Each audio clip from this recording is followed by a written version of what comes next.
Drops número 3, X-Men. Seguindo a nossa ordem, entramos no arco do Lonely Are the Hunted, né? Sozinhos são caçados. Esse arco de histórias do X-Men é marcado pela continuidade, o que o Stan Lee e o Jack Kirby criaram, pavimentaram, né? Acho que o nome da hora aqui é Roy Thomas, né? É ali quase um sucessor espiritual em todos os sentidos do Stan Lee. Ele assume, né, os X-Men e põe um pouquinho da sua cara ali no X-Men. Mas quando eu digo que foi continuado, né, aquele ritmo de matinê de histórias continua.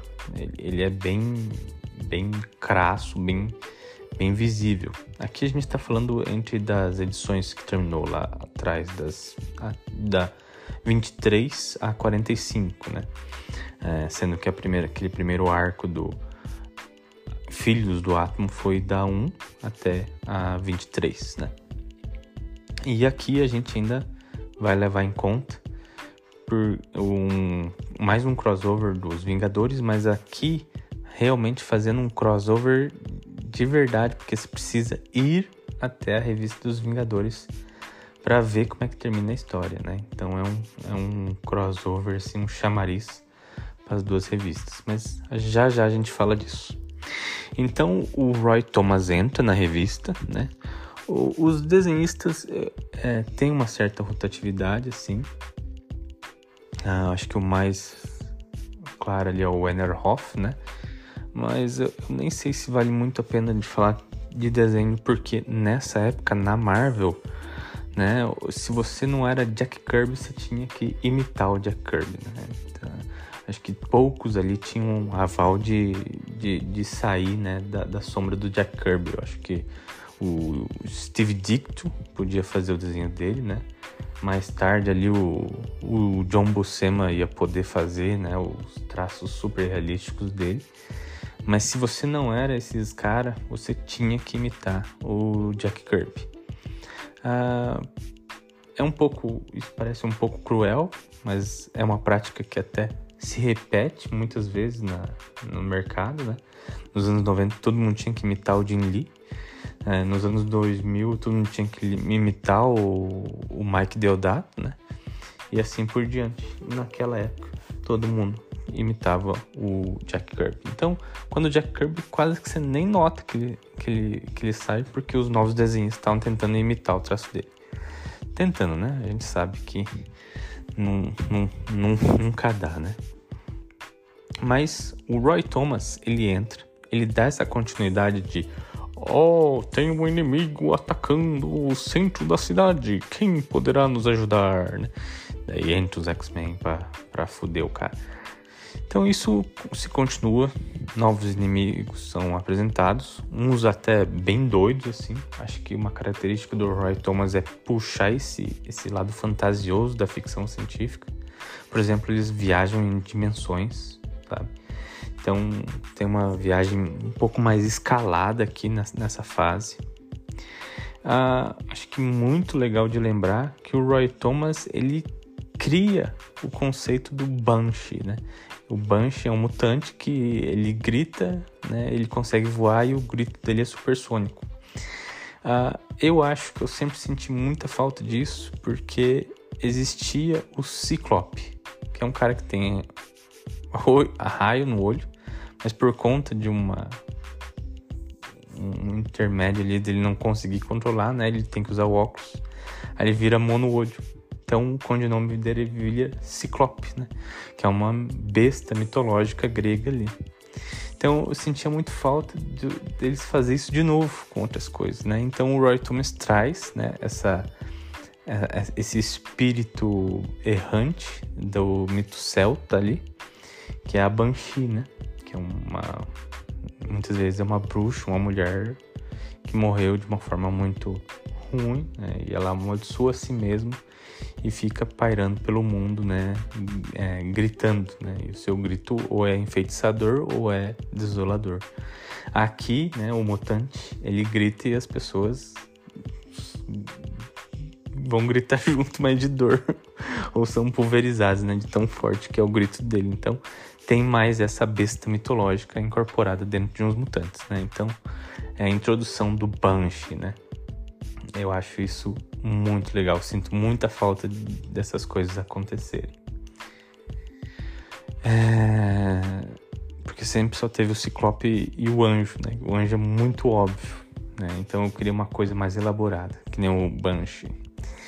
Mas enfim, então as histórias continuam. Acho muito legal os fãs. Uma característica do X-Men eles trocam de uniformes corriqueiramente.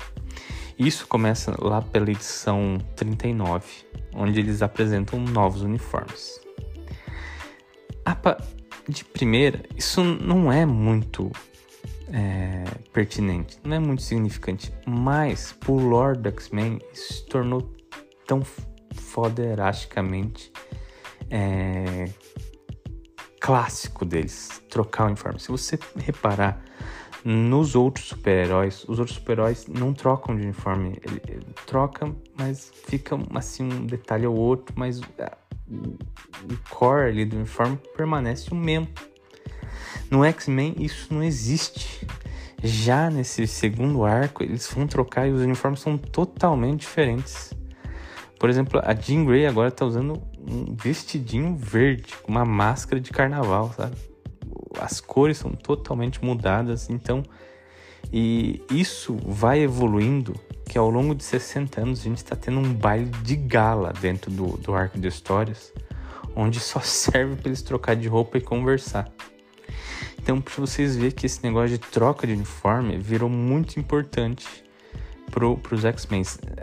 Se você procurar aí, tem muitos trabalhos que trabalham com essa semiótica, né? Falando, né, da transformação que o X-Men, né, eles apresentam, né? É super importante aí para certos grupos, né, que realmente levam muito a sério esse negócio de transformar, né?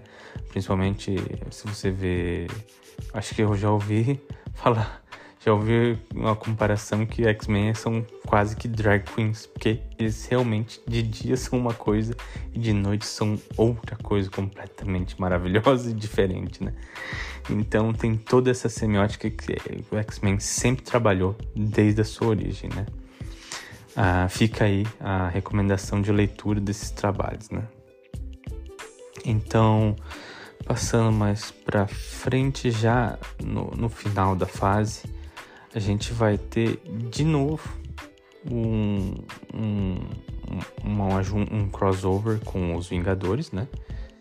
Só que dessa vez, antes eles só se bateram um pouquinho, né, e resolveram o problema. Aqui vai ser um pouco mais complicado, porque eles estão enfrentando uma situação ali endiabrada. Aí o Anjo tem que fugir correndo. Ele sai correndo, voando.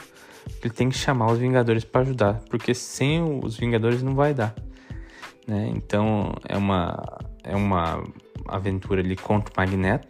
O Magneto bolou um plano agora muito bom.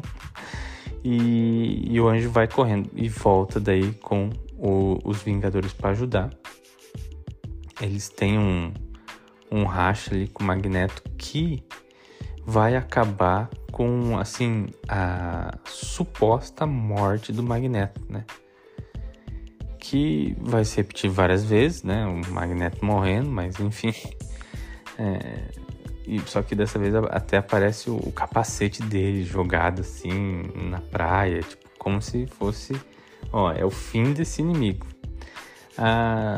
Eu acho que já tem entrevistas que o Roy Thomas realmente queria matar o Magneto naquela época, tipo, falou, já tá bom, já enfrentaram umas 3 ou 4 vezes, então chega de Magneto, né? Mas obviamente a gente sabe muito bem que isso não acontece, né? O Magneto vai voltar de uma maneira ou outra e inclusive pelas mãos do Roy Thomas. Mas isso vai ficar para outra hora, né? Por enquanto a gente termina aqui esse arco dos Sozinhos São Caçados, marcando já, assim, uma micro transformação, né, no conjunto da obra dos X-Men, que eu acho que isso pode definir como epitáfio do X-Men. Eles mudaram. É isso que define todo o lore de histórias do X-Men, assim, sempre eles estão se renovando. E aqui já vai começar a primeira renovação, começa pelos uniformes, né? E talvez a morte do maior inimigo deles. E é isso, a gente se vê numa próxima.